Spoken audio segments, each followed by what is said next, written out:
ভারতের communist party মনে করে যে গোটা দেশ জুড়ে যে সরকার তার দায়িত্ব ছিল গরিব মানুষের পক্ষে আইন তৈরি করা এবং গরিব মানুষের পক্ষে জনগণের পক্ষে একটা সরকার তৈরি করা, সেই সরকার এদেরকে দিয়ে হবে না।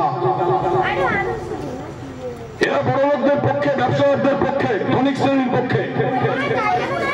এরা ভারতবর্ষের ধর্ম নিরপেক্ষতাকে আঘাত করছে। বারে বারে ধর্মের নামে ভারতবর্ষের যে দর্শন, ভারতবর্ষের যে মতাদর্শ, সেই মতাদর্শকে পাল্টে দেওয়ার চেষ্টা করছে এই আরএসএস এবং বিজেপি সরকার। বিজেপি সন্দেহ, পেছনে আরএসএস। আসলে মুখ আর মুখোশ এখন এক হয়ে গেছে। গোটা দেশ জুড়ে গরিব মানুষের বিরুদ্ধে একটা উগ্র হিন্দুত্ববাদী রাষ্ট্র কায়েম করার পক্ষে এরা একটা করে এগিয়ে যাচ্ছে।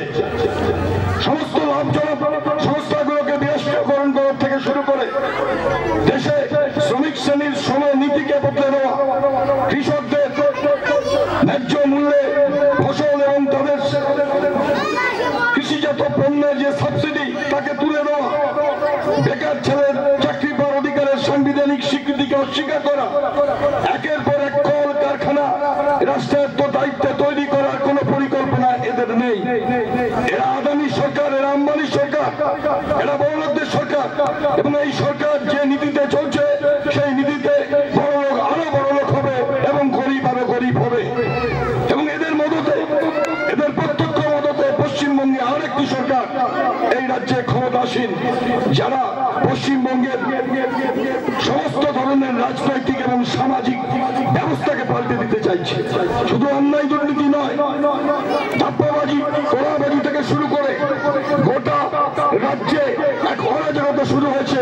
আপনারা জানেন যে একটা ডাক্তার মহিলা অভয়ের বিচার আজও হয়নি, আজও হবে না। আর অরিজিতের এই গানটা আজ সবচেয়ে বেশি আমরা দেখতে পাই, আমাদের বুকে সব থেকে বেশি বাজে, সব থেকে বেশি প্রতিধ্বনিত হয় মানুষের চেতনায় যে আর কবে, আর কবে, আর কবে, আর কবে মানুষ বিচার পাবে, আর কবে ওই ধর্মতলায় বসে থাকা প্রতিভা যাদের স্কুলে থাকার কথা তারা ফুটপাতে থাকবে, আর কবে নতুন ইন্ডাস্ট্রি হবে, আর কবে পশ্চিমবঙ্গের মন্ত্রীদের মানুষের জন্য কাজ না করে ওই জেলখানায় থাকতে হবে না, আর কবে। সুতরাং সেই নতুন একটা স্বপ্ন, নতুন একটা দিন, নতুন একটা আশা, নতুন একটা প্রত্যয়, নতুন একটা স্বপ্ন নিয়ে এআইএসএফ, এআইএফ এই অঞ্চলে শুধু নয় গোটা দেশ জুড়ে একটা নীতিতে চলতে চায়।